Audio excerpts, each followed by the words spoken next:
Acum a venit momentul să-și facă șeful talentul, să vedem valoarea lui. E generalul neamului.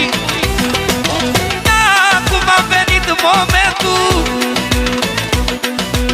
să-și facă șeful talentul, să vedem valoarea lui. E generalul neamului, mă. Moilo mea ca mi puterea familia, și cât e generalul în viață, nimic n-o să ne lipsească. Moilo mea ca mi puterea familia, și cât e generalul în viață, nimic n-o să ne lipsească.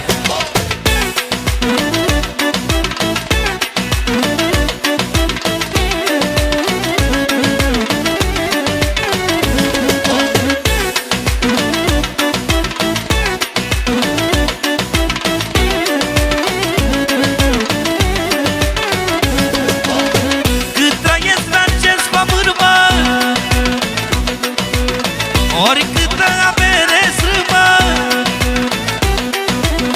le-o las la copiii mei, sunt stâlpul familiei, mă.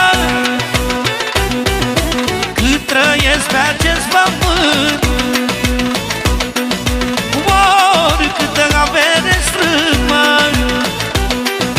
le-o las la copiii mei, sunt stâlpul familiei, mă.